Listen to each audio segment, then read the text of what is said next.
Yeah, get it on. Got to get it on. A choice but to get on, mandate. Get it on, and welcome to special one-on-one with one of my favorites. Mike Rowe is in the studio. Good to see you again, Mike. How many favorites are there? I mean, if you had to just ballpark it. How many grains of sand are at the beach, Mike? I don't know. How deep is the ocean? It's not countable. We'll have to ask Mr. Owl. He says 3. God, that was... how many licks does it take to get to the center of a Tootsie Roll Tootsie Pop? Yes. Commercials were kind of ubiquitous. Everyone knew, I can't believe I ate the whole thing, and that's a spicy meatball. And I can remember the exact cadence of that Owl's 1, Tahoo, 3. Yes. 3. Yes. That's great. It was such a vacuum of entertainment. And speaking of entertainment, Something to Stand For, which is Mike's new film. Very good. I watched it in its entirety.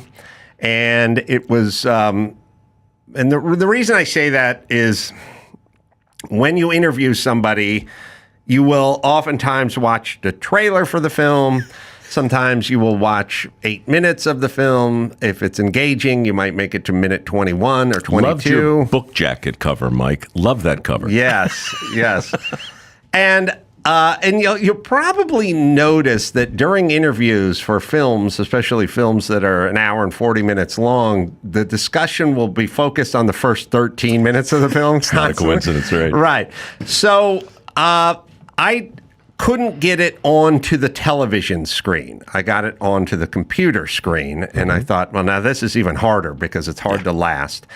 And I watched the first story, and then the second story, and then the third, and I watched it all the way through, and watched the credits, and watched the end sequence, and it's really, thank you. It's really engaging because it's all these bite-sized morsels of great Americana stories that you knew nothing of, with the Paul Harvey reveal at the end. Yeah. Which is a reverse engineering of a story, but makes it really satisfying when you found out who that person was. Yeah, it's funny. There are no new ideas, right? Just the old ones every now and then. It's a wheel. And, when you and I grew up, we're pretty close to the same age. Paul Harvey was always there, man, telling us something we didn't know about somebody we do. Right. And I just thought as a construct, that was... I missed a flight once. I was in BWI, long-term parking, late for a flight. And just as I was getting out of the car, he comes on with one of his, 5-minute stories. And I had to sit there and listen, you just can't walk away until he says, and now you know the rest of the story. Right. Missed my flight. Wow. So ever since then, I was like, I'd love to be able to do something that makes people miss their flights. But also, this whole thing started as short stories for the podcast 7-8 years ago when I was trying to figure out what that was. And basically the whole pitch was mysteries for the curious mind with a short attention span. So there was no hope or no thought that it would ever turn into a movie unless, of course, you clump a bunch of them together and tie it to Independence Day and then go to the Capitol to say this and that about our memorials and so forth. Yeah, and as I watched it, I thought, we're living in this time where we have this thing, and I know it from my own family because I come from sort of semi-hippie kind of socialist, group that I learned to disagree with for early and often. But, the constant refrain was like, I love this country, but I want to see us do better, and I got to go burn a flag. And it's like, you really do, you do love this country. We love it, but we have to tear down the statue of this guy who helped, fought in the Civil War or whatever. And it's like, we love it, but, and then the destruction. Yeah. And I'm like, I don't believe some of these people at this point when they go, we're all Americans and I love this country and I want to, reunite and whatever. And then I'm just going to come in and be divisive and sow chaos. Yeah. And it's all going to be against this country. What's the old expression? Everything before but is bullshit. Right. I love the country, but here's the thing. It's like, no, there is no thing. You can be, I probably have more friends today on the left than I do on the right. And, the truth is you can be really divergent on just about every issue, but can you agree that the first 30 minutes of of Saving Private Ryan was amazing, or Band of Brothers wasn't amazing. Right? Can you get out of your own way long enough to look at a movie like I don't know, They Shall Not Grow Old, one of the best war movies I've ever seen. And so, the answer has to be yeah, right? I mean, it doesn't have to be, but if it's no, then you're no longer having a political conversation at all. You're having a conversation between Americans and anti-Americans. And Yes. if you're talking to anti-Americans, that's different than talking to somebody who completely disagrees with you politically about virtually everything. And that's what I worry has gotten lost. Half the country's looking at the other half as un-American. Yeah. Well, if you go a little more micro with it and you go, all right, it's two parents. They both love their son, but the dad thinks discipline is going to do him well, and the mom thinks coddling him would help him along. But what if the mom didn't like him, and is not saying it? You know what I mean? And so she's suggesting a lot of things going, there's great love. I just think M&M's for breakfast is a better direction to go, or, whatever, not studying and not participating in any phys ed or whatever. And you're going, okay, we both love the kid, right? Oh, there's great love. Sure. Great love. And we both want what's best for the kid, right? They'll never say if they don't like the kid. And I'm starting to wonder if there's a larger group of those people that are letting on that maybe they're not fans of the kid. Well, look, I mean, I didn't write the movie to be political at all. I mean, really, although the last story in it is called Something to Stand For. And I did write that shortly after the whole Colin Kaepernick thing. And I didn't write it because I was necessarily angry with him. I wrote it because I was just amazed at how the arguments were being framed and about how quickly the sides had been drawn up. And to your point, I think the micro example is great. The macro example is... They said micro. Yeah, micro's terrific. I just can't get enough of that guy. Everywhere I go, there it is. But yeah, sometimes your mom takes one position and sometimes your dad takes the other. And, I thought as a kid that was always happening simply because that's really what they believed and really who they were. But later I realized that's not true. They were always trying to present some sort of weird balance of power. Sometimes one would be permissive and the other would be restrictive, right? And oftentimes that evolved. And so in the country, it's similar, I think. We have to be able to function in a way that acknowledges a modicum of shared beliefs. Now, maybe it's a border. Maybe it's the pledge. Maybe it's the national anthem. Maybe it's the reverence for Memorial Day. Maybe, we can throw out any number of things, but I think that what's going on that macro level is that whatever is on your list of things, that list is shorter now than it's ever been. And so nobody wants a lecture. Nobody wants a sermon. I've got opinions, and you don't do a movie unless you want to share some of those opinions. But I'm so glad to hear you say what you said because, first and foremost, it's either entertaining or it's not. Yeah, it's so a lot of movies, you get to minute 22 and you're like, do you care about this character and where they're going to be 45 minutes from now? And if the answer is no, then why not tap out now, right? And it's really hard.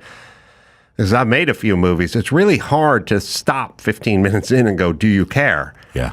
But you have to say, yes, I want to know what happens to this person, what happens in their life, or these events. I want to see how they You have to unfold. care about something, right? Yes. It might not be that character. It might be the plot. It might be the biography. It doesn't matter what it is, but you have to care. You have to care. You have to be rooting for something. Yes, and these stories, I mean, there's a sort of fiduciary duty where you just go, look, as an American, I should know these names and these stories and these events, just sort of doesn't even make you patriotic. It's just a sort of, what's the difference between the Merrimack and the Monitor or something like, I guess you should know if you live in this country. Sure. So you care about the stories, it's also a fun game where you're trying to guess, who the guy 6'4". That was real tall for back then. Who might that tall guy be? I don't remember a lot of tall guys from my history books. And you start getting little clues along the way. But also, that the next one is coming down the pike. And even if you have a mild interest in this story, the next one's coming in 4 minutes. And that'll be captivating. And they were all captivating. And without breaking it down, I think there were about 8 stories, 9 stories, as I recall. All bite-sized, all fast-moving. Mike did a masterful job of sort of popping in and popping out again and, showing up and then stepping back.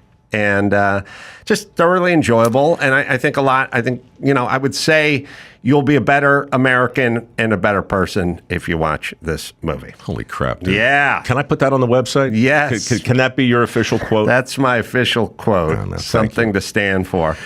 Do you remember, did you ever take a field trip? I mean, I know you grew up out here, so... I mean, do you remember the first time you went to D.C.? Statuaries, monuments. Well, so growing up out here, we didn't get to Gettysburg. We went to the Laurie seasoning plant in Eagle Rock, California, and looked at how taco seasoning was manufactured and packaged. Literally, we'd go to Alvera Street, and I'd go, why are we going to Alvera Street? And they go, well, it's a whole Mexican community. And I'd go, I look out my window, that's all I see. The guy's mowing the lawn right now. Talk to him. So authentic. Yeah, it's so authentic. Like people in the San Fernando. It's called the San Fernando Valley where I grew up. Do I really need to make the pilgrimage to Alvera Street to get an authentic taco? Right. And go across the street for that.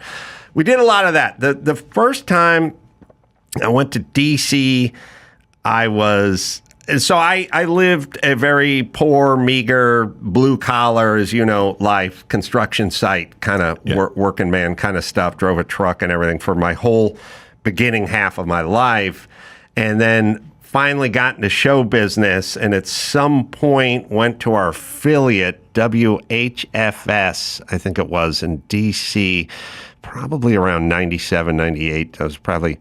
33 or something, and got to D.C. and saw then all the monuments and all the things that I'd only seen in movies and TV, mostly being blown up. Right. Alien ships and whatnot. Yeah, I mean, I only ask because, like, I lived in Manhattan for a while, long enough and close enough to the Statue of Liberty to have no excuse for never having not gone. But I never went. You know, and I grew up in Baltimore, and so the only other time that I went to D.C. to see these specific sites was when I got loaded into the big yellow bus and dragged there in the 7th grade. And so I wanted to go back and really kind of relive that exact route, although there's some new monuments now, because you just process them so differently. I don't know how your experience would be with the taco company today necessarily. Laurie seasoning. Yeah. It's on my list, but yeah, you'll get to it. But you don't want to do it too soon because you don't want to peak too early. That's what I did. I peaked out in the 6th grade, and it's been kind of a downhill journey since then. But I mean, that's the other thing that I wonder. I mean, you've got kids in school. I don't, but like, do they still do that? Will they load you up in a bus and take you to the Capitol and get you out? No, they don't. You were, you of all people, and me, secondly, I was driving my daughter and her friends to go see the Bircham premiere. Congrats, by the way, and thank you for the shout out. You're welcome. Made me spit my coffee back in my glass. What was the Mike Rowe on that? You were on the phone and somebody was panicking because their kid didn't want to go to college and they were sitting home watching Mike Rowe videos and doing some other, whatever tawdry things. And I was driving my daughter and a friend who were seniors in high school. I said, well, this guy's a shop teacher. And they went, what's that? And I said, oh, come on, you got shop. And they're like, we don't have shop. And I'm like, you got auto shop, right? No, they don't have shop. And they don't go on field trips, and they don't do any of the mundane kind of procedural, boring kind of parts of life that turn out to be meaningful, but at the time feel very sort of, let's get on the bus and go down here and then go look at this and talk to the boring old guy who's the park manager who's going to tell you about when the monument was constructed and it's made out of limestone, which was quarried in, and like your eyes glaze over. And then at some point you appreciate that sort of part of life. They don't do that. It's all fast. The part where there is no shop, and I know this is an important subject for you, and it's very important for me as well. That's all bygone era. Certainly in Southern California. Yeah, maybe in other parts of the country. It's coming back. I mean, we've seen the needle move with my foundation over the last 16 years now, which is super gratifying. And the funny thing is the big universities have never made it easier to promote trade schools than they are right now. My God, talk about self-inflicted sabotage. They were a Tiffany brand, and we just found out that all their purses were made in China, like a sweatshop. It's or like something. gold-plated. It's not real. It's interesting what they did to themselves in they went full Bud Light, essentially, in the blink of an eye, historically and sort of practically. I mean, I've never seen some entity lose it's as if the Dallas Cowboys went from a $6 billion organization to 2.7 million in like 3 weeks. Yeah, or if they stopped training their players to play football and instead focused on something else entirely. I think about all of it as a kind of brand manager, right? Because the diploma is a product. It is for sale, and it ultimately is transactional. And you're charging a hell of a lot of money for it, and you're implicit in the bargain. You're conferring something, right? And so all of that has been called into question. All of it. I just had this conversation yesterday with the guy that went through our foundation. It's a plumber. And he's like, look, man, it's very, very difficult to sit quietly at home and hear about a student loan forgiveness program that is going to benefit Harvard graduates, right, who are not currently working in their chosen field but have this massive amount of debt, when the underlying institution is sitting on $52 billion in an endowment. You put yourself in the place of a guy making 130 grand a year, busting his ass, raising his family. That's a bitter pill, and that's just one. Throw in the plagiarism stuff, throw in the protesting, whatever side of that you're on. That's not a Tiffany brand. You're right. No, I was in Timonium, Maryland. Yes, sure. A couple weeks ago doing shows, and I thought of you because a couple of nice guys after the show always go out, take pictures, and sign books and whatnot. Two kind of guys, knock around guys like showed up. Oh, big fans. We're electricians. They always tell me their trade. I go, what do you guys make an hour? $54 an hour. I go, that's pretty damn good compared to the Chicano Studies major who $2,200 a week left. Yeah, that's $110,000 a year. Yeah, and no debt probably. It's, No, I also was talking to my friend Mike on the way in that there is a new movement, which is a kind of blue-collar chic, where guys are getting into the trades, making good money, like making videos. And so the ship is turning around. Look, man, it's too early for a victory lap, but, I mean, headline news this morning in the Wall Street Journal, Gen Z, right? They're talking about the tool belt generation. Believe it or not, right? This cohort that's basically become the punching bag, in so many different ways, deservedly so in so many different ways, but they've done the math. They're doing the calculus now, and they don't have 30 years of inertia pushing them into this idea that the best path for the most people is the most expensive path. They can go on TikTok, they can go on YouTube. They can see the electricians that you just talked about, the plumbers, the steam fitters, the pipe fitters, the HVAC guys who are basically every HVAC guy I know today is setting his own schedule and making six figures. Right. So they're looking at all that, and then they're looking at, frankly, they're looking not just at the cost, but there is a conversation that's reaching everybody. And it's when you see guys like Bill Aikman holding on to tens of millions of dollars in donations that he decides, no, not this year, Harvard, not going to do it. It's a long list of people. And I've contacted them personally and said, hey, if the money's burning a hole in your pocket, we award work ethic scholarships, $2 million a year. You know, it's a rounding error for you at your next lunch. Give it to me. Give it to me. And I promise you, the schools that our people go to get trained in these jobs, no one's burning flags. No one's defacing statues.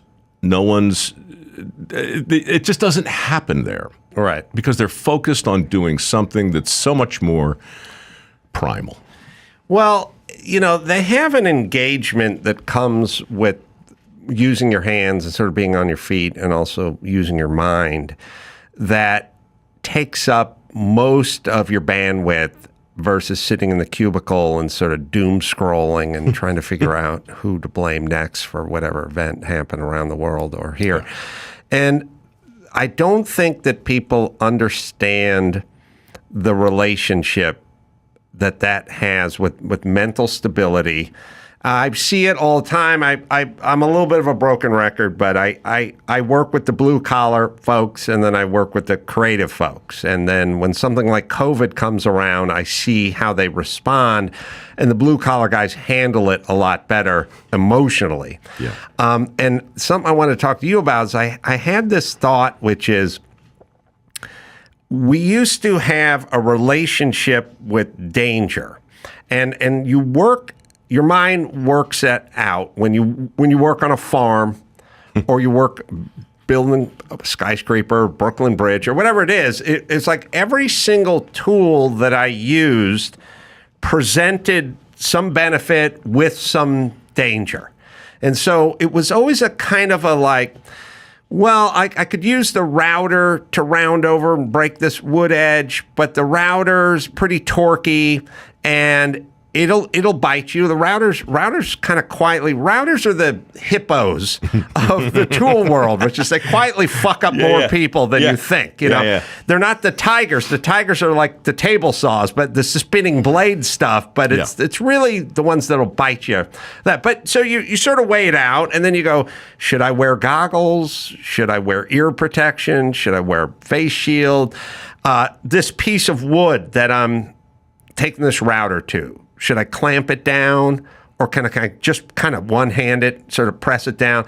I was always to one-hand it, move it faster. But still, there's a big difference between what the router did, what the bandsaw did, what the table saw did. Even the table saw was sort of like, am I going to take my bare hand and push this piece of oak through the table saw, or am I going to use the push stick to push it through? And the answer is well, if between the fence and the blade is less than 3 inches, maybe 2 inches, I'll get the stick out. But if it's 3 inches, I can just kind of push it through with my finger.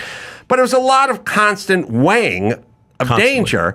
And there wasn't an option where someone said, look, just don't use the table saw.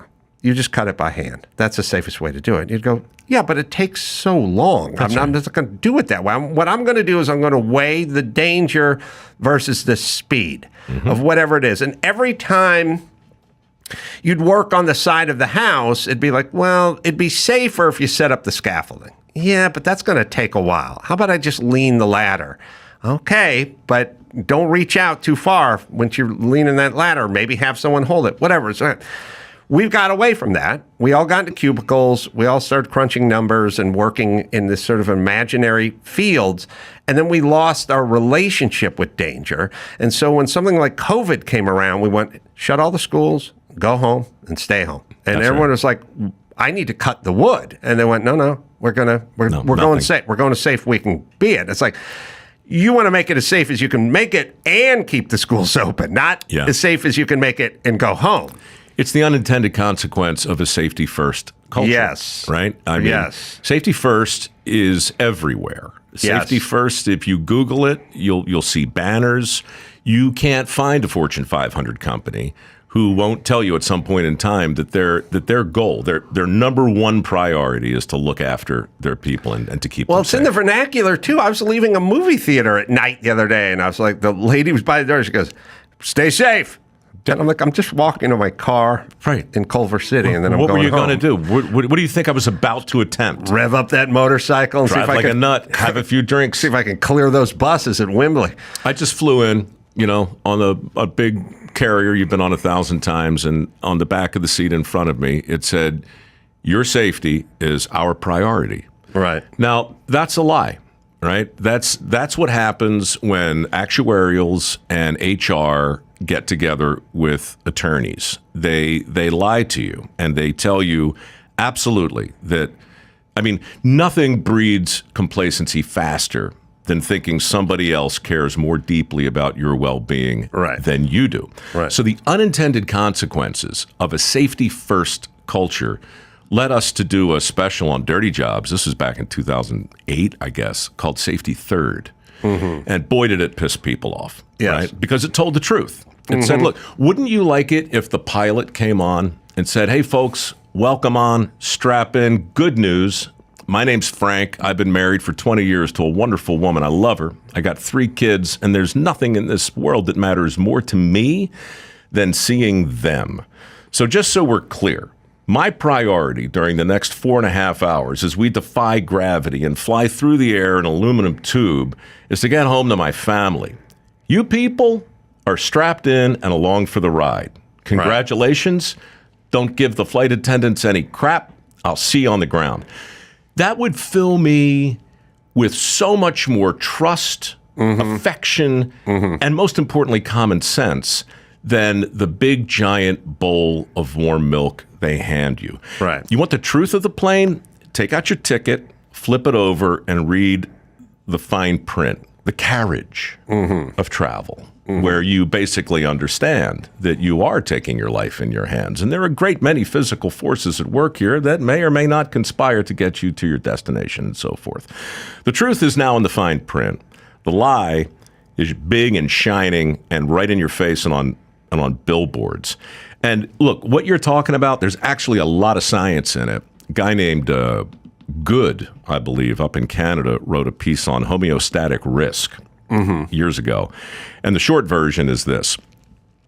Everybody in this studio, everybody you know, has a slightly different risk equilibrium in their brain. So we all have a slightly different tolerance, and that tolerance is always in flux because we're constantly adjusting for our environment. So you ride a motorcycle, you got your helmet on, you got your leathers on. Every single piece of research suggests that you take the corners a little tighter than you would if you were naked with no helmet at all. Right. They put ABS brakes in half the taxis in Germany a couple of years ago, and regular brakes in the other half. And then they put in sensors to monitor every single decision the driver made. Without question, everybody with the better brakes drove faster, cornered tighter, and had more accidents. So the unintended consequence of injecting safety protocols into a behavior was completely contrary to the goal. So to your point with COVID, all of that kind of came home to roost. It's like the intersections. The most dangerous intersections in the world have crosswalks and the little man who tells you when to walk. Yes. The safest have neither. Yeah, no, because you're left on your own, and who, like the pilot who wants to see his family, you want to see your family. So having the man and right and then left again. Yeah, 100%. I've always said this about ATVs. That's where all the accidents are, because when you take a dirt bike and you hold it up and you let it go, it falls over. Yeah. ATV doesn't fall over.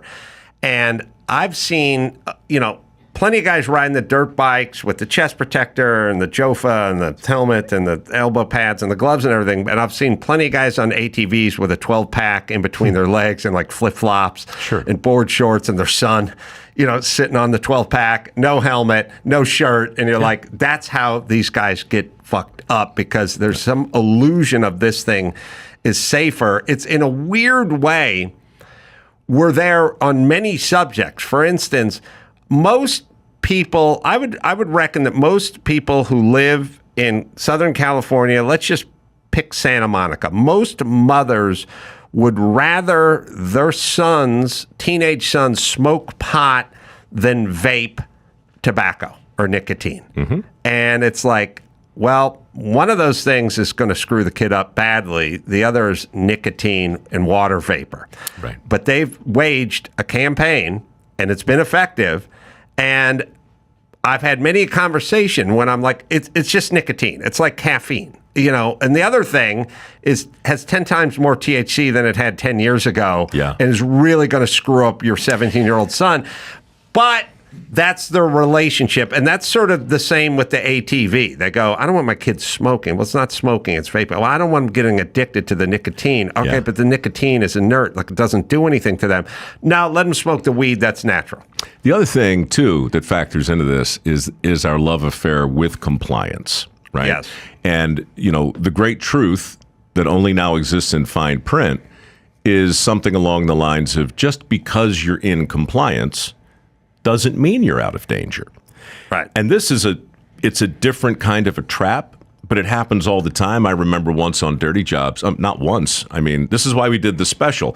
I was forced to wear a life preserver when I was standing in water below my knees, Right. working on a clean out.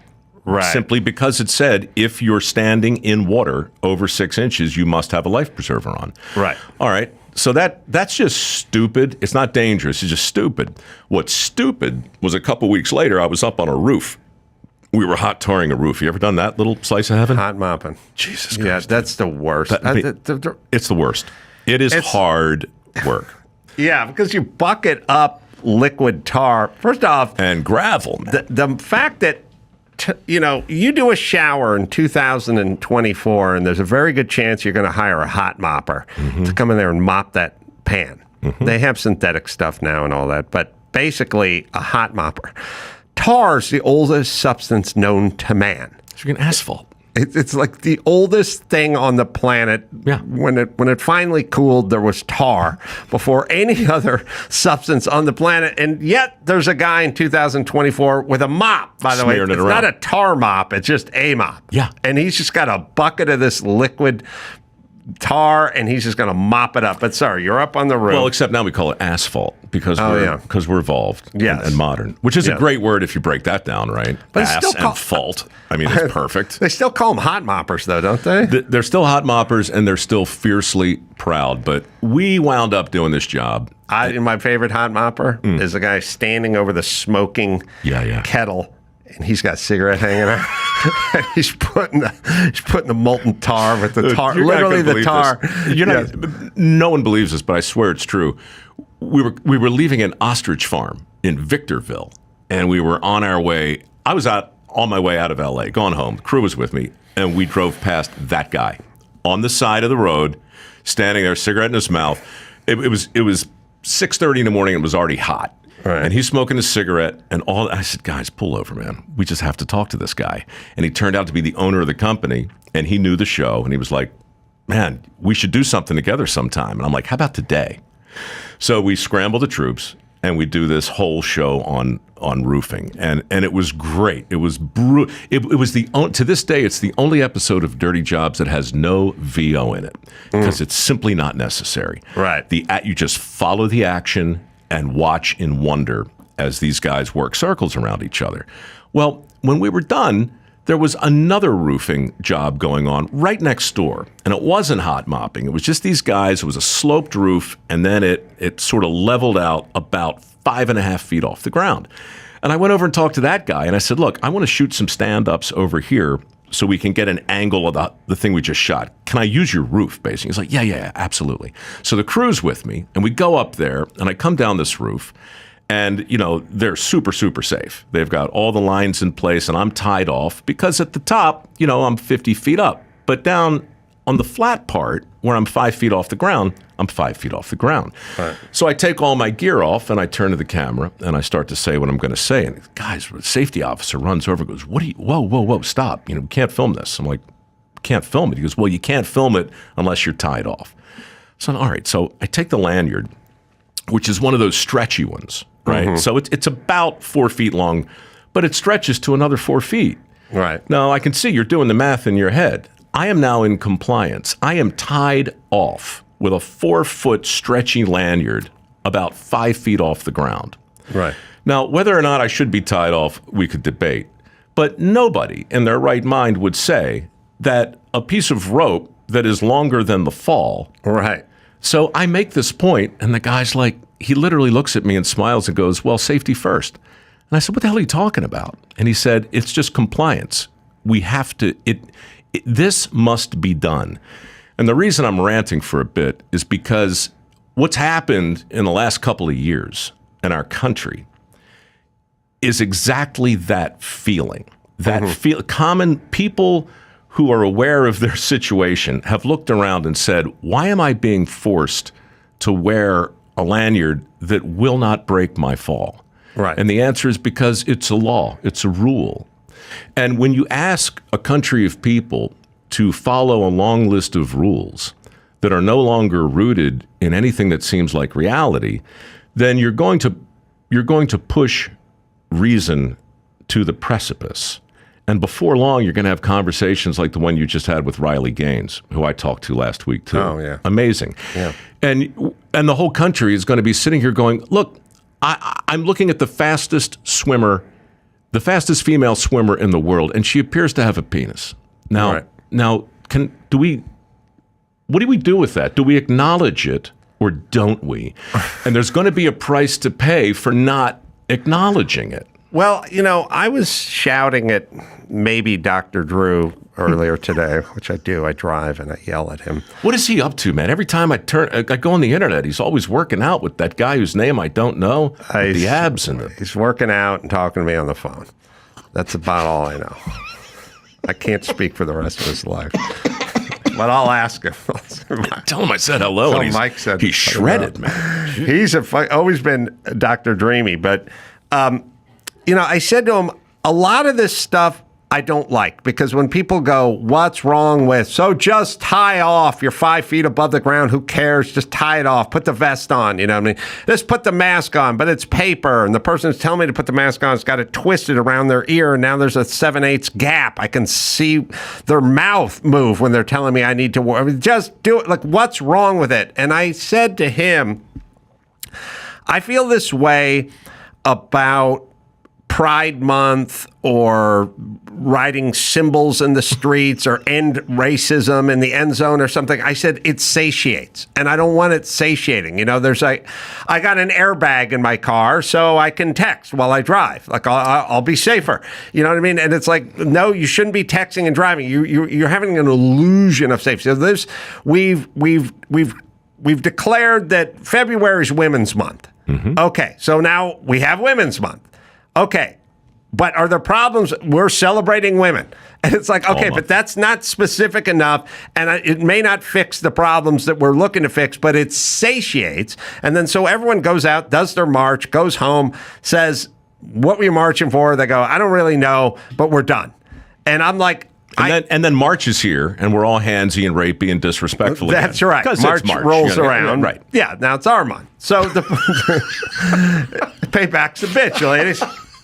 So I don't like all the movements. I don't like the safety movements, and I don't like the societal movements, because I feel they satiate, and they kind of, you should go, look, we have problems. Okay, there are safety problems. Every single thing I did the entire time I worked construction was unsafe, and had some accidents and some near misses and some stuff that could have been fatal. And there were things to focus on, but it wasn't being 5 foot off the carpet with a bungee cord. That wasn't it. And it would have taken away from what needed to be focused on. That's exactly it. If we're going to take that amount of time talking about the importance of being in compliance with behaviors that aren't going to have any kind of material outcome. That's what happened with masks. Right. And for a lot of people, that's what happened with mandates. Right. Right? Because it was like, look, I'm not saying don't do it. I'm just saying, whoa, wait a second. I feel like you just gave me a 6-foot rope to tie off on a 5-foot drop. Right. And so can somebody just take a moment to be persuasive? Just take a moment to persuade me. Don't just order me. I can think. I can reasonably come to some conclusion myself. This is the other thing when you were talking about the societal pushes and things. I think that in the same way people don't want to be forced to comply with a rule that ultimately won't save them, we also don't want to be told things that we already know to be true. Yes. In a cookie cutter way. Like, Christ, I can't believe I'm going here, but like Black Lives Matter. Mm-hmm. I had this conversation at length shortly after that came out. I'm like, look, I don't object to it, but the part that I don't quite understand is why you think I don't know that.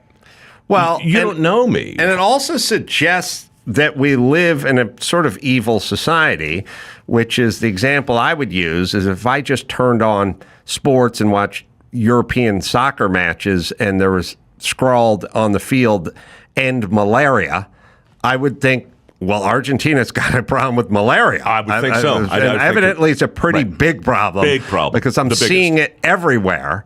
And the guy took a knee for malaria, and the guy's wearing a patch on his jersey for malaria. And Something I'm like, to stand for, right. malaria. And right? I'm like, okay, Argentina's got a big problem with malaria. That's all I know. Yeah. And that's not fair to Argentina. And it's not a good way to eradicate malaria. This bag is not a toy. Yes. Okay, Yeah, right. I've seen that in giant block letters, Yes. and I've seen it proclaimed as if, you know what? We took a survey, we looked around, and we were stunned to learn that 95% of children are playing with bags, and the parents are okay with it. Something has to be done. So every bag, right? Every bag, every single thing. You watch a pharmaceutical commercial, which, my by the God. way, shouldn't be on the air anyway, agree. but 45 seconds of contraindications and everything from total renal failure to Right. profound lower GI disappointment to frothing at the mouth. It's like, what are we doing? A couple things. I heard the one I always circle back to and enjoy the most is the automobile commercial with the closed course professional stunt driver, do not attempt. And I'm like, this guy's driving a minivan straight down a highway at 55 miles an hour. Yeah. So you tell me I can't attempt? Yeah. How am I going to get the car back from the dealership if I can't attempt to drive Don't try it? it. Like, and Too risky. Look, so the world that I could live in is if you want to do a Mini Cooper commercial where Charlie Sheen drives a Mini Cooper through his mansion and down a flight of stairs, and then you want to do professional driver, closed course, do not attempt. I don't want it there, but I'll go, all right, maybe somebody's drunk enough to try this in a Mini Cooper. But if you're just driving through the Sequoias with your family in the minivan, I do not want to see closed course, do not attempt underneath that. And the problem with it is once it gets somewhere, it gets everywhere, and it just is. And Mike Rowe, I called the Malibu Anawalt lumber the other day because I'm keeping it real, but I'm doing it from Malibu. Okay, sure. And I said to him, do you have pressure-treated lumber? I'm sure you know what that is. And I said, do you have 3/4 CDX good one pliers, good one side pliers, shop grade plier, whatever? And they go, we got it. And they said, we have everything. And I said, all right, I think I'm going to come over there and get some of that stuff. And then they said, because they're Malibu lumber and everyone's driving a Tesla, they go, we can cut the plywood. They're used to cutting stuff because people aren't showing up in dualies with lumber racks, So they go, but we can't cut the pressure treated 2x4s. And I said, I don't want them cut, but you can't cut them? No, it's an OSHA issue because there's some chemical. That's it. Now, I'm going to buy 3 of them and take them home and cut them in the garage, but you can't cut it there. And I just realized there's just a rule for everything. It's safety uber alles. And people don't realize that it's stifling. It's like saying, let the young boys wrestle in the backyard. What if one of them gets hurt? I don't know. What if both of them grow up to be pussies their entire life because they never had this and they never learned how to regulate aggression? And I get what everyone is saying. It always reminded me when they go, the safest form of sex, abstinence. Like, yeah, okay. Let me keep writing. What's the safest form of travel? Not leaving the house? Like, that's essentially like just say no. Yeah. It's not, it doesn't work. It has a reverse effect, like you said when you were talking to me about the cab drivers in Germany. I was thinking about football helmets. Absolutely. Take them off. Take them off and watch the head injuries go down. When they were wearing the leather helmets, they were not spearing and leading with their heads. Cars are safer in the driveway, and boats are safer in the harbor, and people are safer in their basement. But cars, boats, and people were not meant to stay in driveways, berths, and harbors and basements. It's just not the way it is. And if you truly believe safety first is the thing, let me tell you when safety first actually hit its zenith. For me, it was when two things. The first thing was years ago in a Ford commercial. I was sitting in an F-150, probably shot 300 of these things. And early on, I'm sitting there. We're parked. And I'm behind the wheel. And I turn to the camera and start making sounds. And say, cut. They run over. I had to put the safety belt on.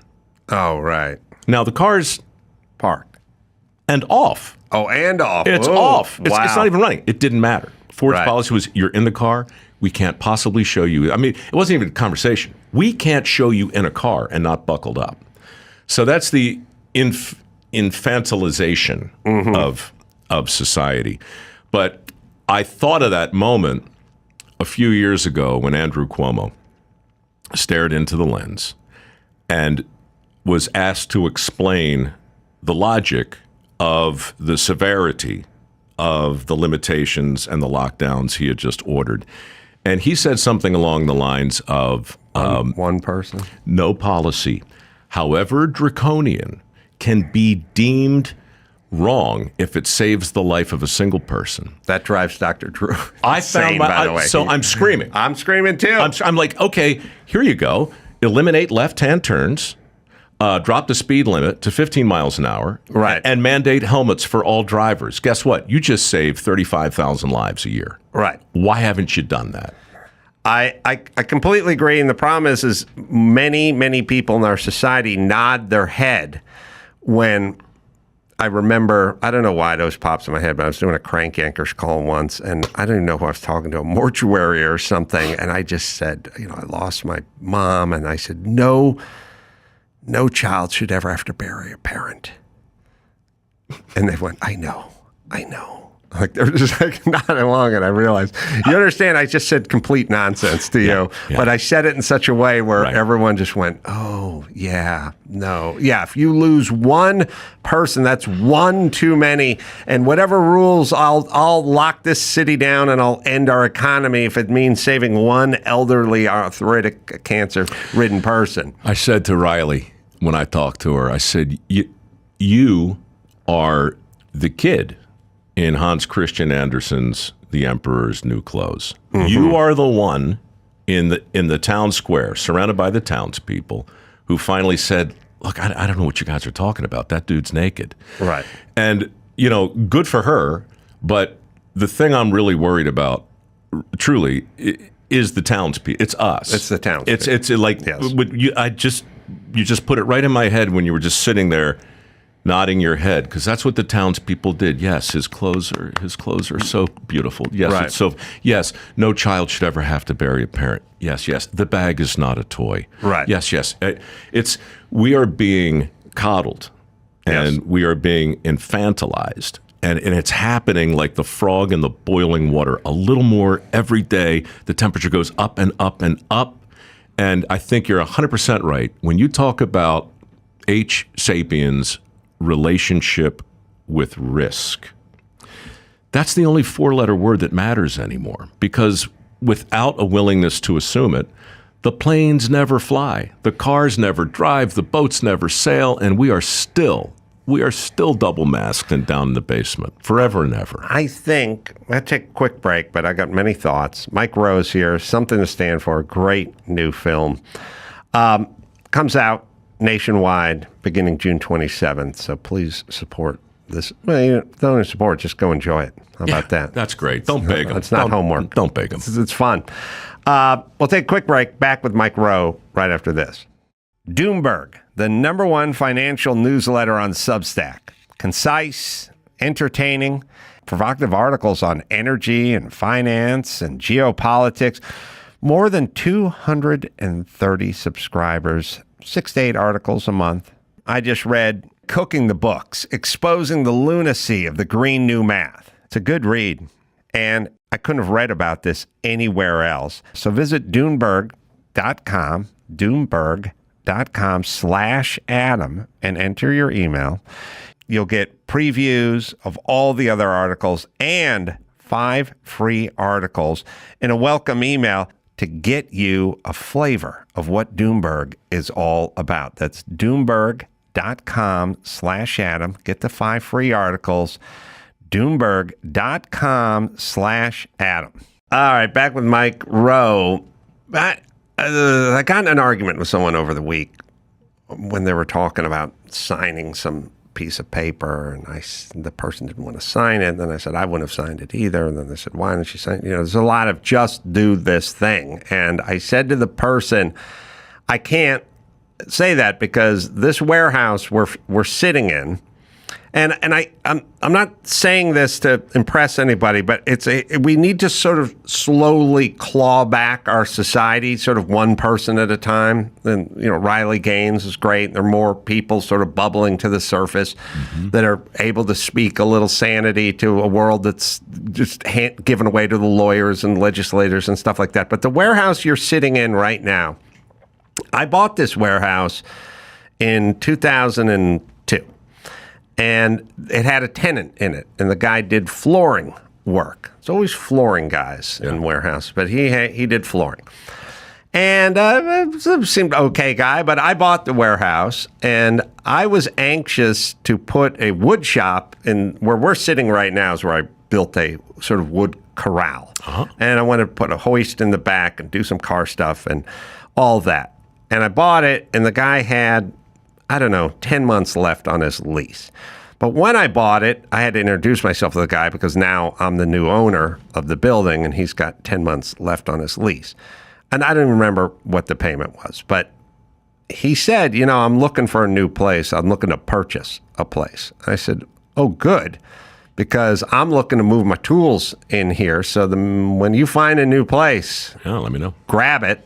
And I'll let you right out of that lease and come down here and I'll start setting my tools up. I said, okay. So it was a couple of weeks later, a couple of months later, he contacts me. He goes, I got a place. I bought it. I'm in escrow and what have you. And so I need out of my lease. And I said, you're out of your lease. Consider it done. And he said, fine, just come down here and sign some papers so I can be out of my lease. And I said, I told you you're out of your lease. I want to take this place over.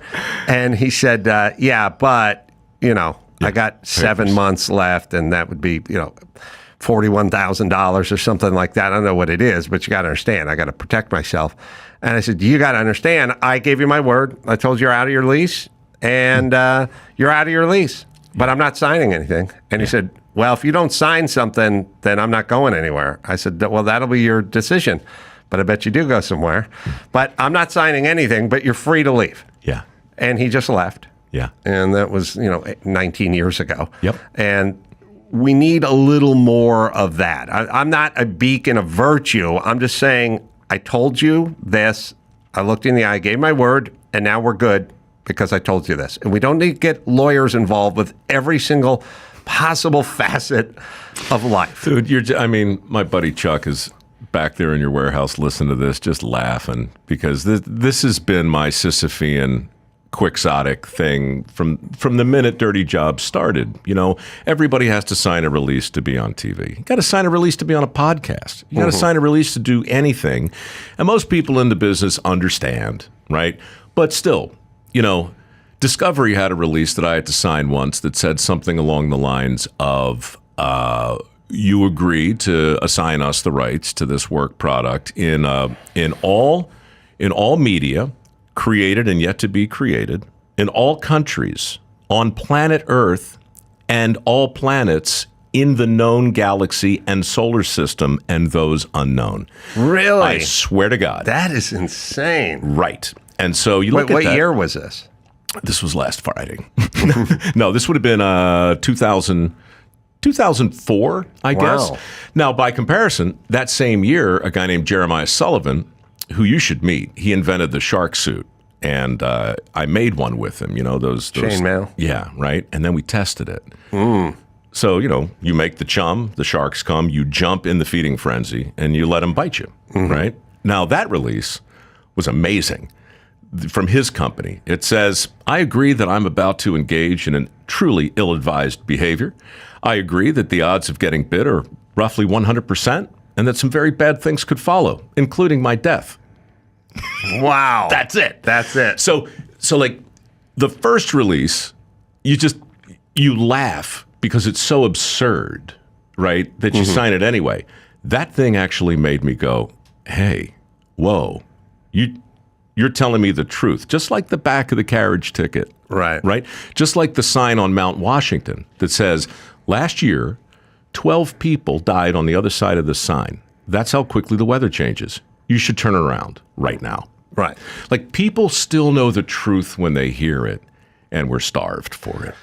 Yeah, it's funny because I sold my house recently, and I think the document was about 86 pages that I had to sign. And I was like, I seem to remember my first house was about 6 pages, and now we're up to 86. And one of the documents to sign was I'd promised I'd never smoked or vaped inside of the house.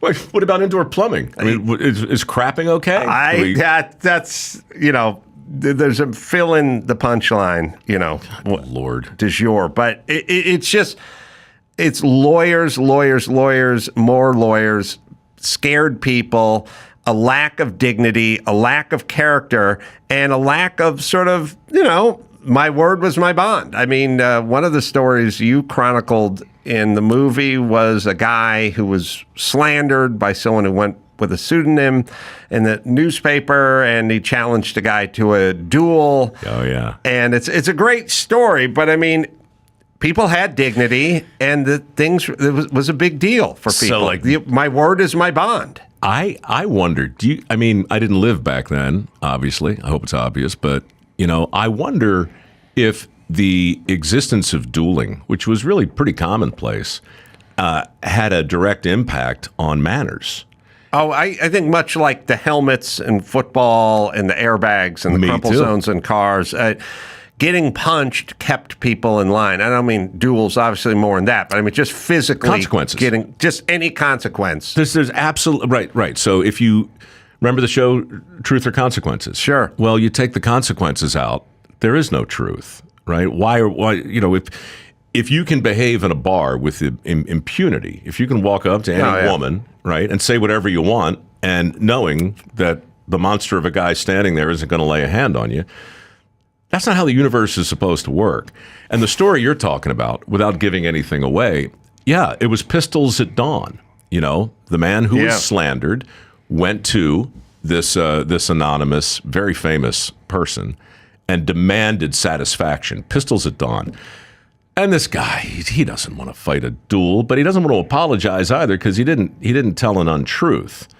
So the only way out of the situation is to actually escalate it. So my hero in the story says, okay, you want your satisfaction, you can have it, but never mind the pistols. Let's settle it. And by the way, there's a protocol in those days where the challenger in a duel doesn't get to select the terms. Yep. The challengee accepts the terms. So the terms went from pistols at dawn to broadswords in a pit. Yeah. We will dig a pit. We will draw a line in the center of it, and you will stay on your side of the line, and I'll stay on mine, and we will meet right at the line, and we will hack one another to bits, and we'll see who's left standing. Yeah.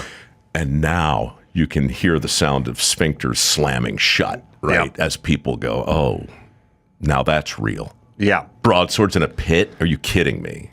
Right? Yeah. I mean, sort of the equivalent to you just raised me $60, and I said, let's make it $6,000. Now you have to see how do you feel about your hand? That's calling. It was funny. I just had this conversation with my girlfriend yesterday, which is I said, well, my parents never touched me. They never hit me. There's no punishment. And I said, I would find it weird hitting my son. Like, I just don't think I could do it, not even for moral reasons. It would be confusing to me. Like, I'm going to punch my son.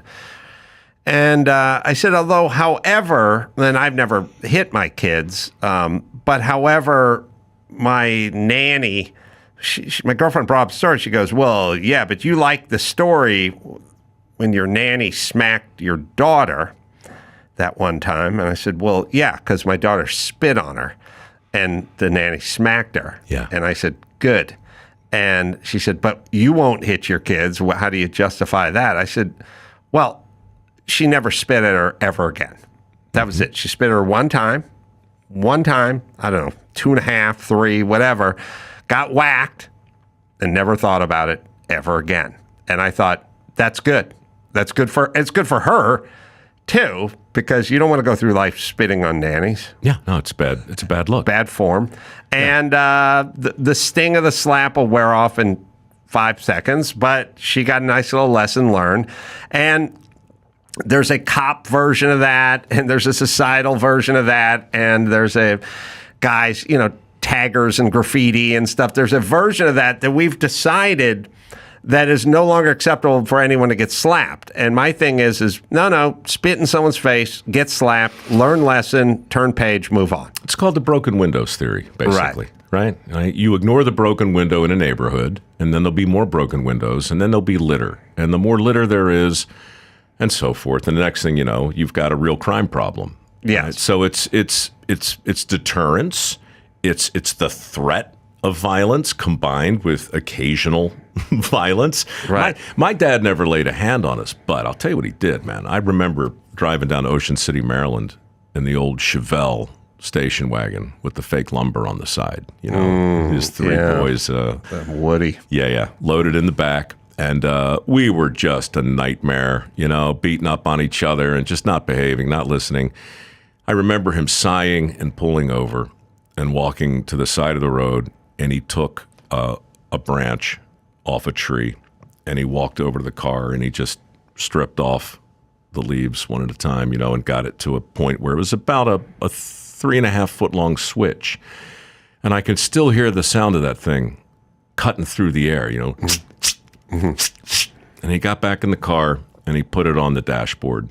Never said a word, and neither did we. Yeah. So, different situations, different judgments, different temperaments, different protagonists. There is no playbook for this. You can't say, okay, teachers, let's go back to whacking kids. Because what kind of teacher are you talking about? What kind of, we couldn't trust a teacher today to administer corporal punishment. But why would we when we can't trust the media or the scientific community or our political class? Why? Trust is devolved in virtually every single institution. So all we're left with are the lawyers. All we're left with are the 600-page releases now. We're not left with anything that feels like goodwill or actual judgment. We're just left with the brute realities of protocol and compliances. What do you, so what's your take? So I was, it was funny. So back to Dr. Drew, when he's not working out, he's talking to me. Oftentimes he's working out when I'm talking to him on the phone. Yeah. Super sexy. I can hear the weights clanking in the background. But I said, he said he always would go to me and go, what's the future? Because I was always kind of a soothsayer, I somehow could figure out where everything was heading, And so about 10 years ago, I said, safe spaces and octagons. That's where we're going. Half the people in Los Angeles drive a Prius. The other half drive a Ram pickup truck with a suspension lift on it, And you create this, you get that. What you do is you try to force people into an electric car and you force people into a Ram dually, with monster mutter tires on it. And that's always going to happen. So I said, safe spaces and octagons. And the people are going to convalescent safe spaces who like that kind of. It's too much authority for me, and I don't like it. But other people are just going to move to Florida and go somewhere that's less regulated and whatever. And then he pointed out to me the other day. He said, he goes, I think it was in New Jersey a couple of weeks ago. They had a big UFC fight, and Trump walked in, and the place went berserk, right? And he said, literally octagons now. Like you were just sort of figuratively going safe spaces and octagons, but the octagon crowd went berserk. And obviously, Joe Biden wouldn't have gotten that. He would have gotten the opposite of that, or maybe would have gotten a "Let's Go Brandon" chant going or something like that. And if Trump walked into to see a Broadway play, then he would have been booed, because that's what that crowd. If he went to go see Hamilton, then he would get booed horribly. So that's the safe space. The octagon is literally now the octagon. And is that just where we're going? Like, I know everyone goes, I don't want to live in that America. And I go, I don't either. But at a certain point, if COVID 2.0 comes around, you just got to move to Florida, because I don't want to pull the kids out of school and not be able to go to the beach anymore. Yeah. I guess culturally, I would agree with it totally. It's undeniable. It's undeniable. The mask stopped becoming a health accoutrement and became something else altogether. Symbol. It became a talisman. Yeah. Well, I will tell you, on the other side, if you see Oakley Blade sunglasses on top of a ball cap, we know how that guy votes. Yeah. True. And you know what? Look, I think, even to the most overt, a MAGA hat. Okay, dude, your slip is totally showing here, right? So that's all happening, and I think it'll probably continue to happen, just because culture's so big and because we have so many choices now. Every single thing is marketed through the lens of, does it reflect your expression of your persona? Right? Oh yeah, listen, people drive Subarus not because they know anything about torque or horsepower or bonderized metal. They drive Subarus because that's their vibe. They've seen the commercial. It's love, it's environment, and maybe they like their dog or something, whatever it is. I always tell everyone, Subaru makes the lesbian wagon with the puppies in it, but the other thing they really make is attack helicopters for the Japanese army. So that's who Subaru is. So safe spaces and octagons. In Subaru's case. That's right. It's exactly right. And I think that's more true than we know. I think everybody has a safe sort of, space. Like even the most badass ultimate fighter has some of that. But I think that right now the current rules of the day are you got to arbitrage that out of your identity, because the cognitive dissonance that comes from meeting a UFC champion who also drives a Subaru and wears two masks, it's too much for people. There's even go a little bit deeper with the metaphor. My safe space is an octagon, which is, I like building, and there is nothing worse and more devastating than the permit program here in Los Angeles. It's just, once they get involved, they dictate everything. They tell you to do insane things. The amount of over-engineering is totally insane. It is a perfect metaphor for what we've been talking about, which is, I go, look, I'll put these pilasters or these columns on a pad, 2 foot by 2 foot, number 4 rebar. They'll go 3 foot by 3 foot, number 5 rebar. I'll go, it doesn't need that much. It's way over engineered. Like, I've done stuff up in the Hollywood Hills where I've sunk caissons, 9 feet into bedrock, 30 foot overall. They need, grade beams and stuff. It's Hitler's bunker. And I'm just building a garage with a deck on the roof. And they go, safety? We're an earthquake country. You can't play too safe. I go, you can, because at some point it can get too expensive and not practical. And the house was built in 1923. So I'm going to have this bunker next to a house that was, just toenailed down by drunken Irishmen with no earthquake plates or shear walls or anything on it. So what? Where I'm going to be when the earthquake hits? In the house, Sure. in my bed. Sure. But you can over-regulate it to the point, and then as a guy who wants to build, I just want to build. I just want to be kind of left alone and do my thing. So the octagon would be my safe space because I want to do things. Goldberg, the wrestler, he lived out in San Diego or thereabouts. He wanted a big super garage with a gym in it and a hoist and everything like that. Well, he's in Texas because that's his safe space because that's what he wanted to build, and they wouldn't let him do that in SoCal. This is look, everything you just described is happening in education. The identity of being a Harvard grad has nothing to do with what you actually learn at Harvard. It has everything to do with how you matriculate and the diploma and the connections that you make and so forth.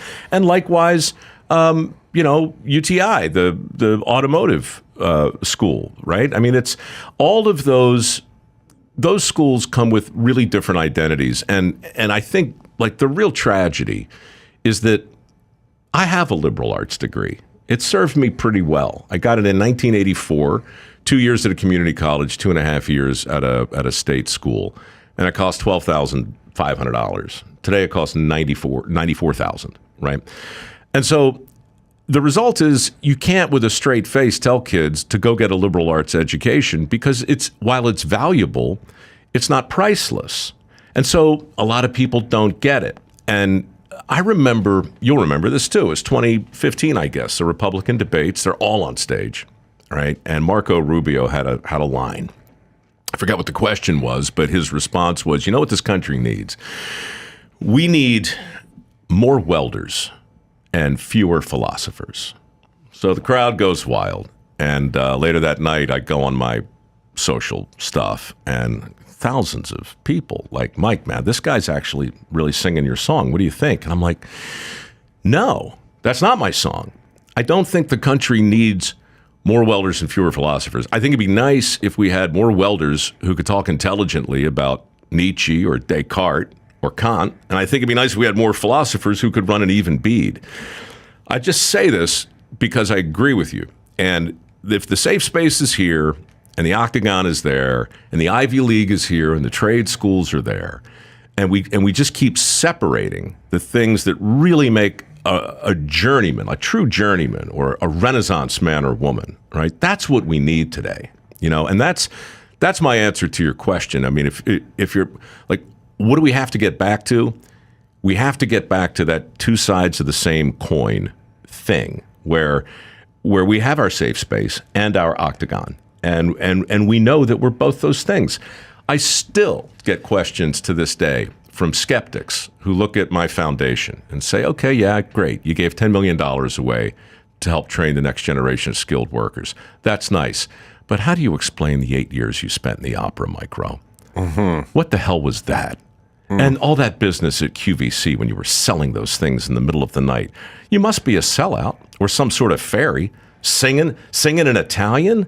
How is it? So people can't, they just can't get their head around any cognitive dissonance today. Mm-hmm. And it impacts everything we've talked about, in my view, from safety to the movie to patriotism versus politics. In 1998, 70% of Americans in every Gallup survey described themselves as intensely to extremely patriotic. Today, that same number is 38%. I think that's featured in the movie.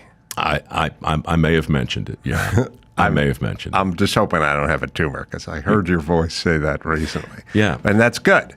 I mean, not good, but no. I mean, it's good you don't have a tumor. That's awesome. But yeah, man. And look, it's not a disaster, right? I mean, patriotism isn't a thing all by itself. It's something else, and I think it's attached to gratitude somehow. Yeah. Oh, yeah. Gratitude is a big part of this. I also remind people all the time, when they're talking about the evils of the past and what we did to the indigenous people and slavery and Jim Crow. I'm always like, who are you comparing this country to? Because you can't compare it to an imaginary country that never existed. It'd be like if you had you have two brothers, or what? I've got two younger brothers, yeah. Yeah. So if there was a fourth imaginary brother who was on the dean's list and only ate vegan and was heading to Brown University and donated all his time down at the children's school or whatever, then you would be unfair to compare your 3.1 GPA to this brother that never existed who's a straight A student. You know what I mean? It has to live in some context. Every nation had some form of slavery. Every nation took some indigenous people and did something horrible to them. Every nation waged war on neighboring nations and so on and so forth. Like, they all had it. So compared to them, how do we rank? Not compared to this utopian nation that you never really explain. That to me is a better way to approach this. Just like, how do you compare to your two brothers versus the imaginary brother that never existed? Yeah, well, let's talk about the brothers who came from the same set of parents, not a different set of parents or in a different country. All that external stuff matters a lot. But I think your GPA reference is interesting too. If you talk about context and perspective, in 1955, the average GPA for all Harvard grads was 2.55. Today, it's 3.99. Wow. Now, do you really think they're that much smarter today than they were then? Of course not. The standards are far lower than they've ever been.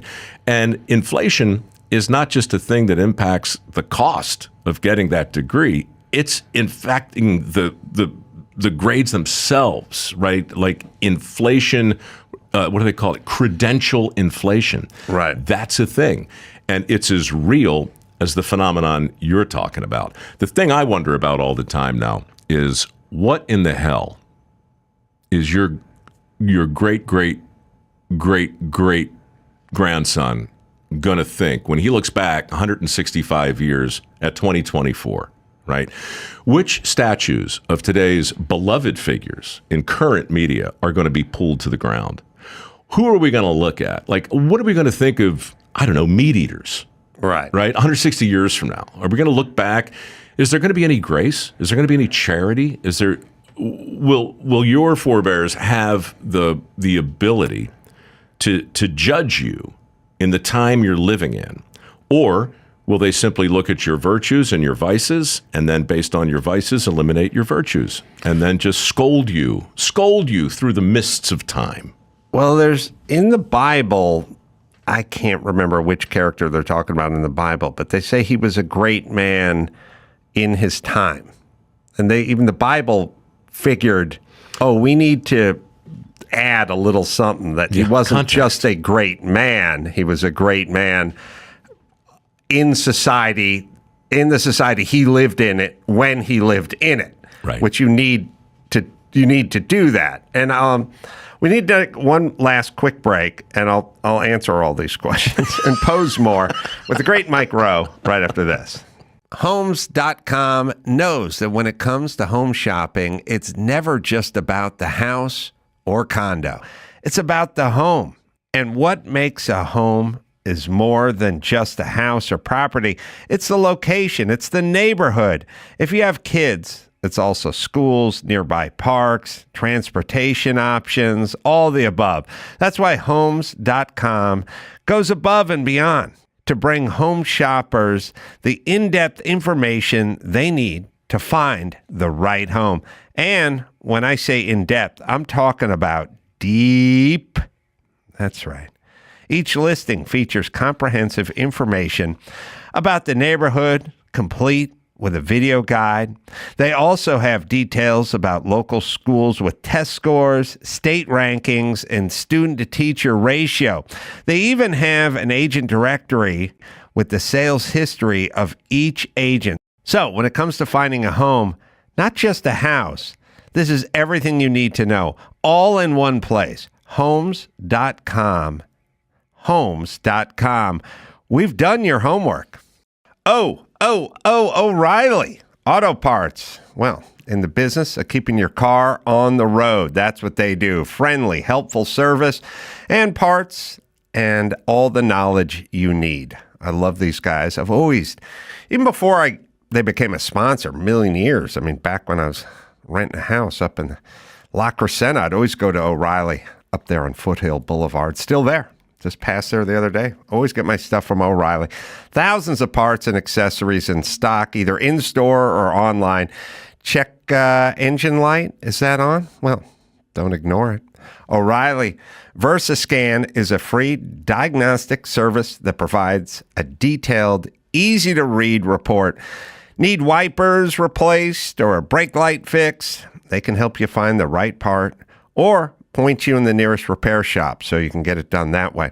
And they'll also test your battery for free in or out of the car. Talk to the professional parts people at O'Reilly Auto Parts today or visit O'ReillyAuto.com/Adam. That's O'ReillyAuto.com/Adam. It's time to check Adam's voicemail. Adam, I think we just found the sequel to Carmageddon.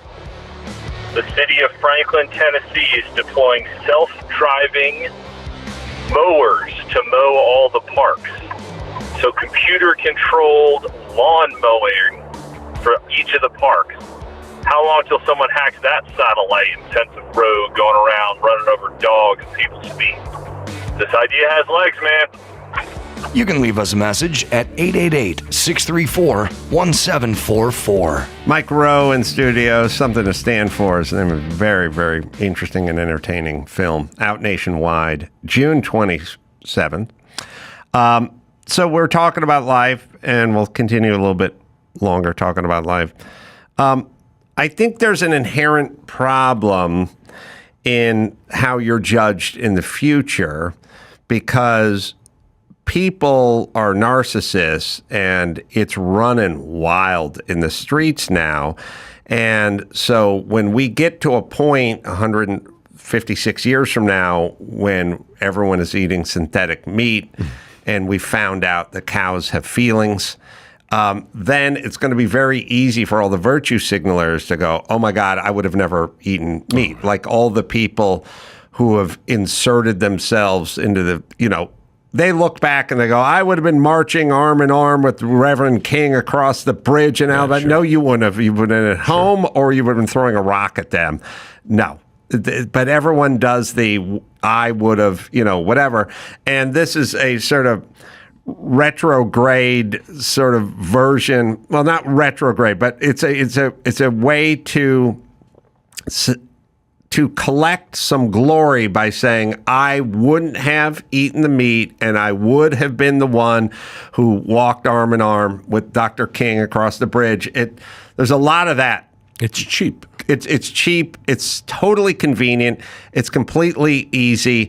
It's also like there was a time when people didn't say African American. They said Negro, and that's what they said. The sports announcer said it. People who wrote newspapers said it. Mm-hmm. That was what they said when they were referring to what we now call African American. And you would have said it too, but now you want to judge Grandpa for saying That's right. Yeah, because you're backward and you're slow to the party. You're late. What took you so long? And so forth. So, yeah, man. I mean, and by the way, what is the current state of play with African American?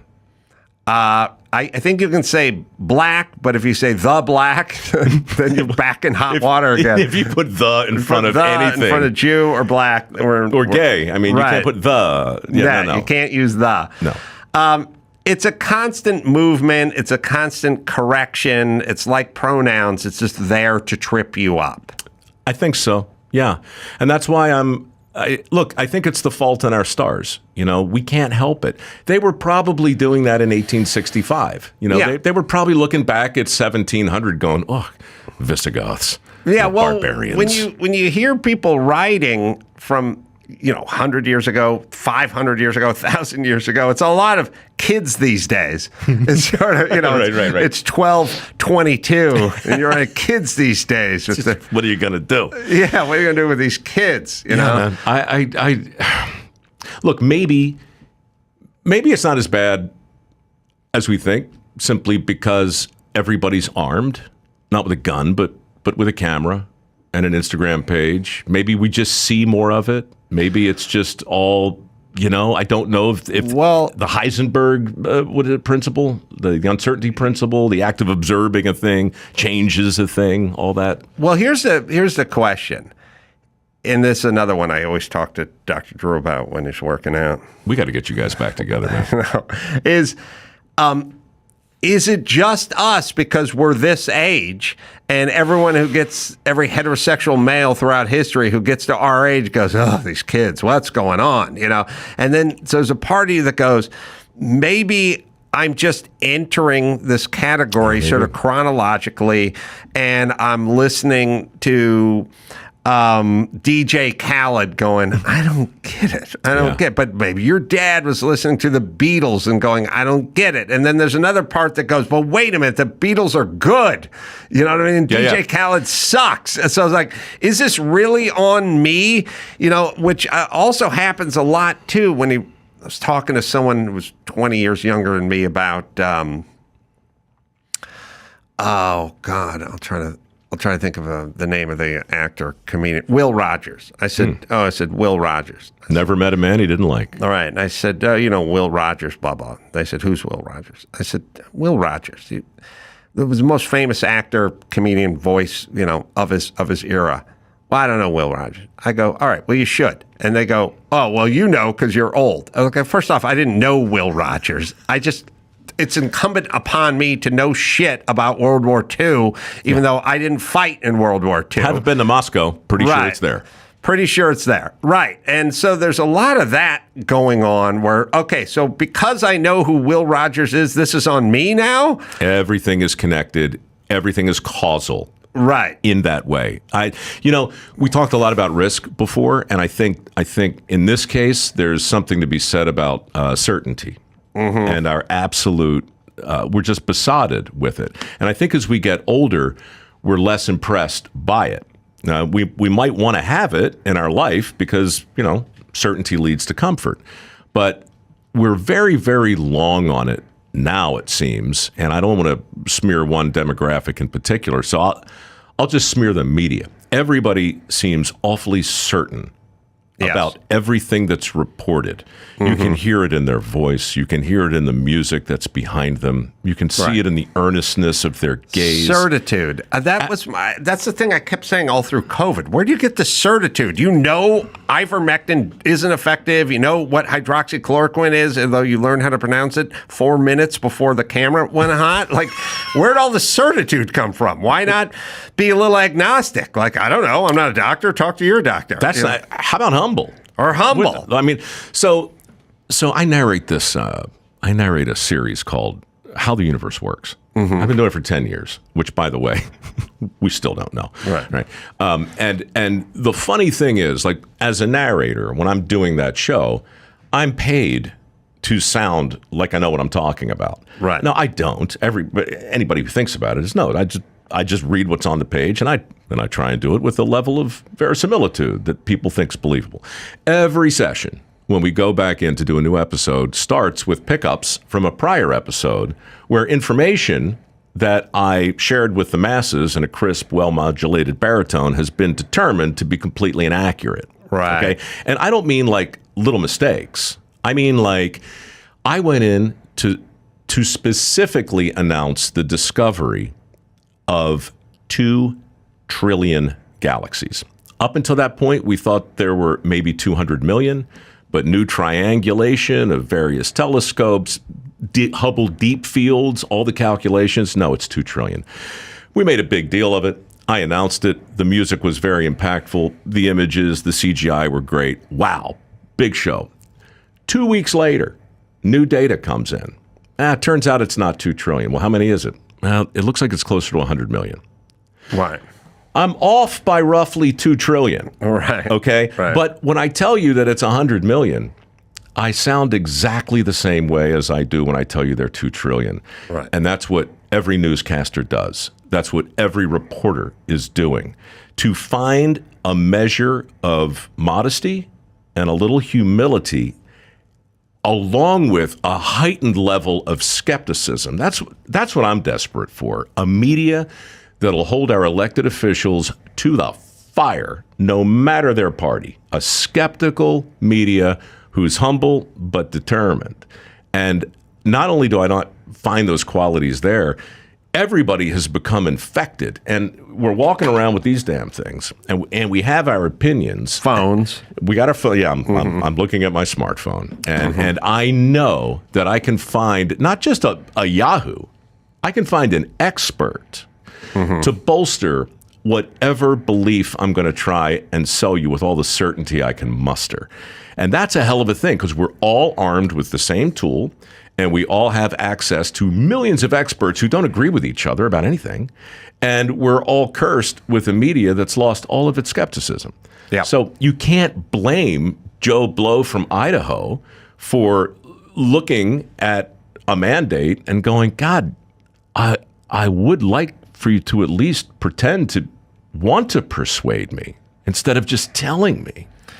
Yeah, I think there's something that's missing too that we left when we left the farm and the job sites, the lumberjack camps and things like that, and we got into the air conditioning and the cubicles, which is a kind of a horse sense.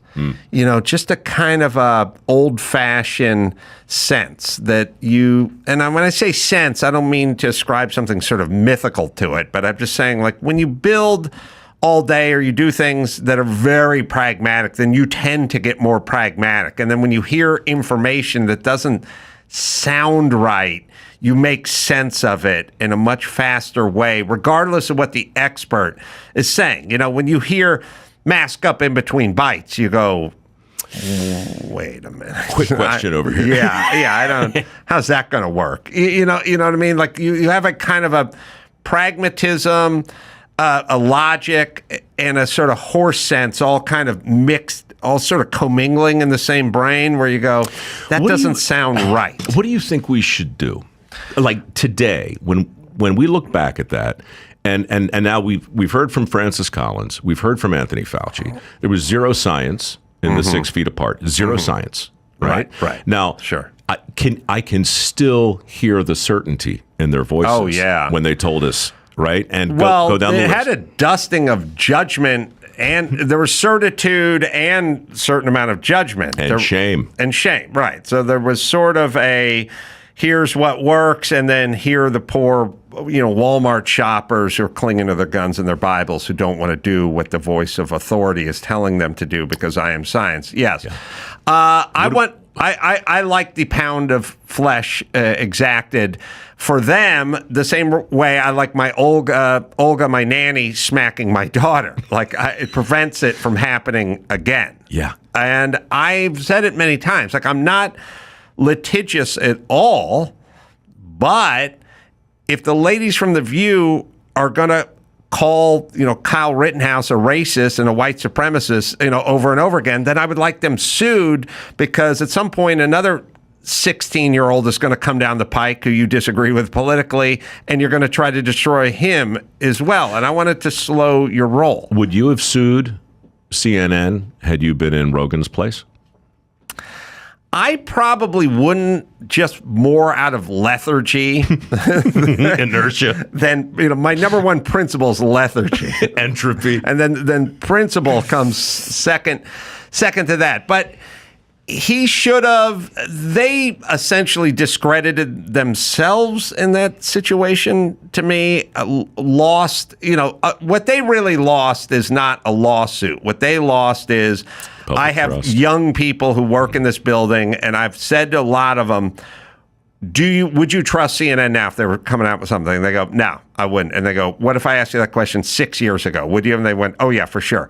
That's a big loss. Yeah. You can't cut a check and cover that loss. Yeah, I mean, you look at the Covington thing. I mean, it's a long list. And look, both sides have disgraced themselves, for sure. But, what are the townspeople to do in this situation, right? What are we to do? What are we to make of a couple of networks, both just riven with scandal? They've literally shot themselves in both feet again and again and again and again and again, and still with the certainty Yes. and still with the, most trusted. And like, what are you selling? Well, when you hear like democracy dies in darkness and stuff like that, it's like, oh, come on. Yeah. It's embarrassing at this point.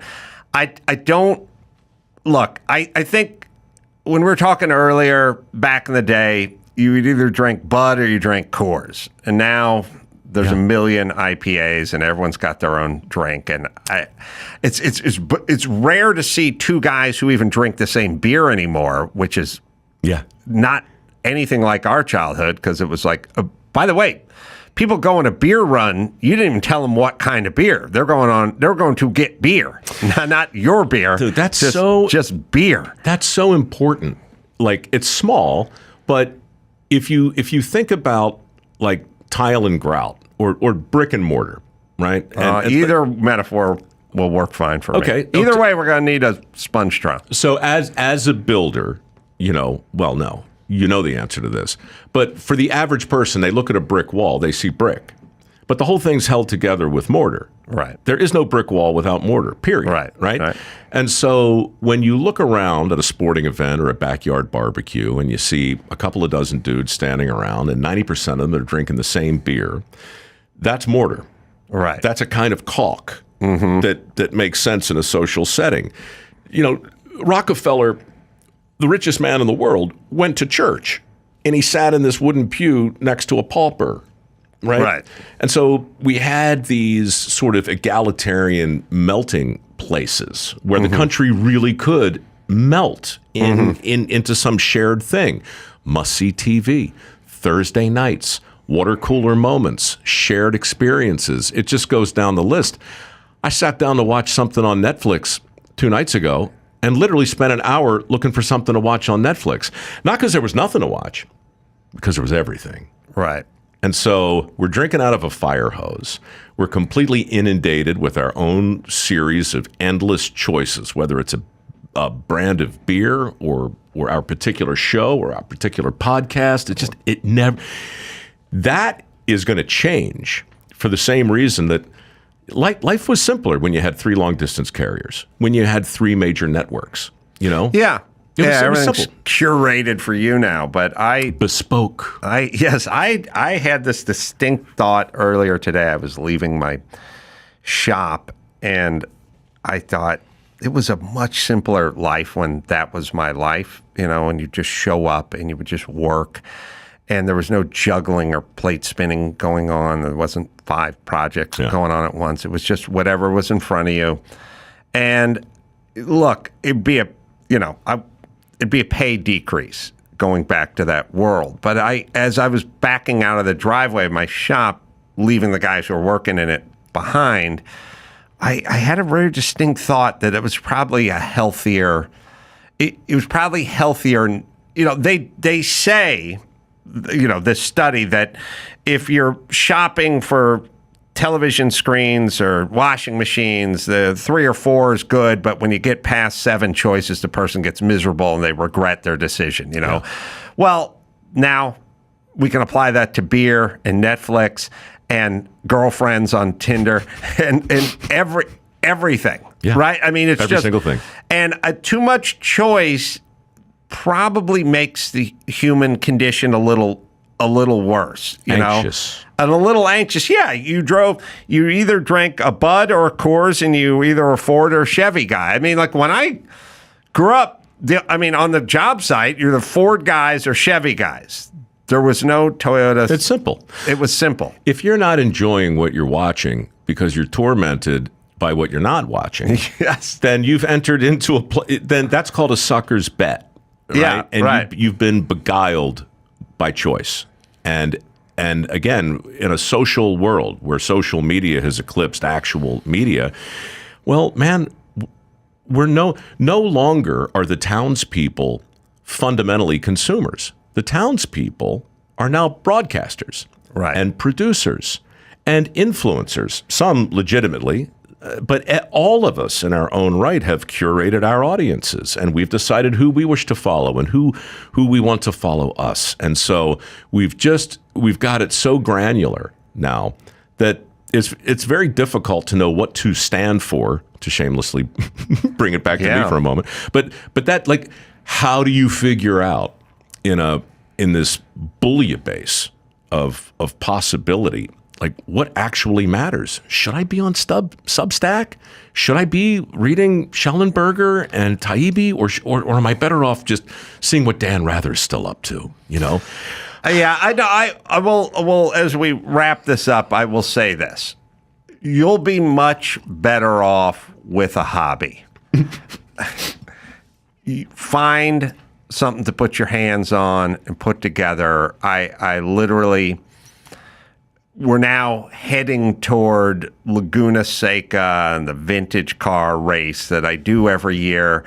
And I woke up excited this morning because I have to figure out what kind of vintage bi-ply tires are going on this old Datsun BRE race car I'm going to race, and started going through the machinations of prepping it and thinking about trailering and where we're going to pit and when the run group was going off and who else. I was reading an email, what other cars are in my run group, and what tires will they let you run, because you can't run modern tires on it, and so on and so forth. And I got excited about the notion of figuring out whether I'm going with the Hoosier Street TD tires or the Goodyear Blue Streak tires. Mm-hmm. And I got excited over going, I know my guy over at Roger Krause Racing Tires, and I'm going to call him, and I'm going to talk to him, and I'm going to say to him, I got a 69 Datsun 2000 Roadster, and what do you think's better, the Street TDs or the Blue Streaks, and what sizes do you have them both in, and what do they weigh? Yeah. And I want to know what's the tread width and stuff like that. You want to geek out on it. I want to geek out on it. And all of a sudden, you're a million miles away from everything that's going on in Hamas and Nancy Pelosi and whatever, Washington. It's just you're on to your own thing. And we're at a point now where you need a hobby like you need a treadmill and you live in an apartment. You know what I mean? Mm-hmm. It's a health issue now.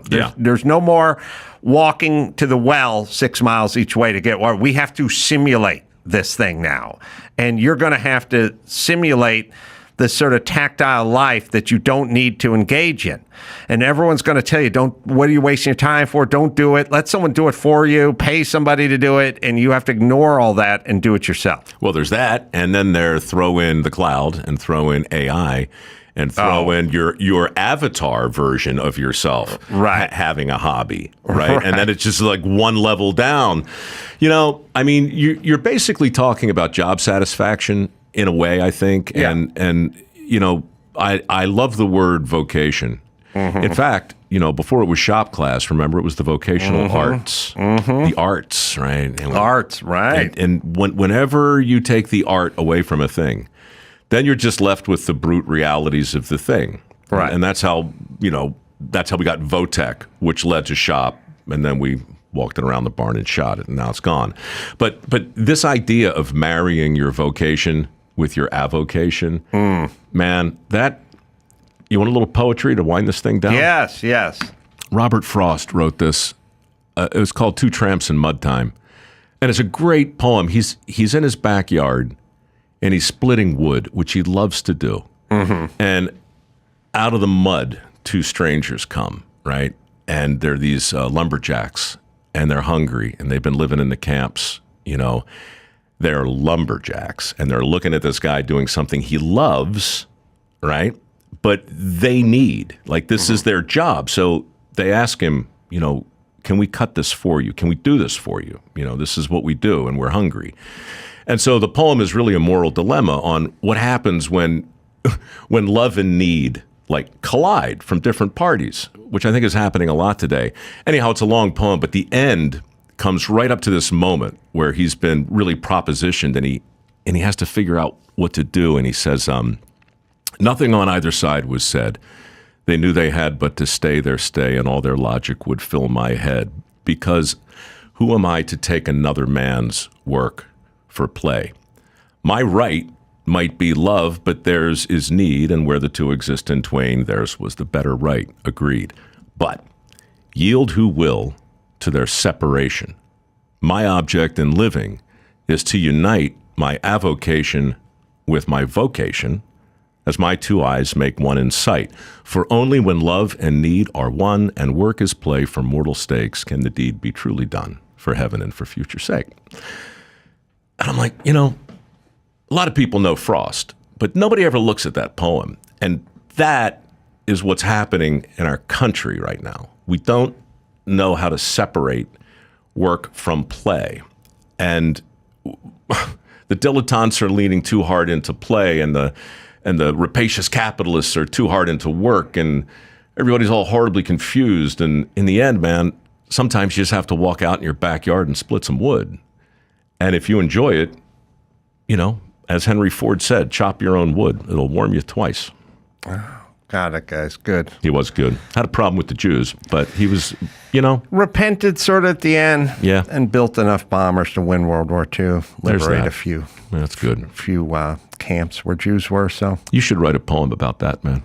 Well, I have said many times, where people go, fuck that guy, it's anti-Semitic. I go, okay, so you got a choice between a guy who's anti-Semitic who also built bombers at Willow Run and essentially won World War II and liberated a lot of Jews, or a guy who would be a nice guy, but not anti-Semitic, but not build any bombers. That's your cognitive dissonance. Who would again, you go man. with? Nuance, baby. That's what we need. Something to Stand For is the name of the movie. It's excellent. I saw it, and it's entirely soup to nuts, and I recommend it highly. June 27th is when it hits the theaters. And it's something I think, and I think I'll speak for Mike when I say it's something this country needs. A happy, pleasant, informative distraction, and a way to kind of, like looking through a yearbook at somebody and looking at his picture and go, yeah, I remember that guy when he was young and strong and virile and kicked my ass on the football field. Man, I miss that version of that dude. Guy. Yeah. Mike, thank you for coming in. Always a pleasure. And you can go to AdamCarolla.com for all the live shows, and you can go to MikeRowe.com as well. And until next time, it's Adam Carolla for Mike Rowe saying mahalo.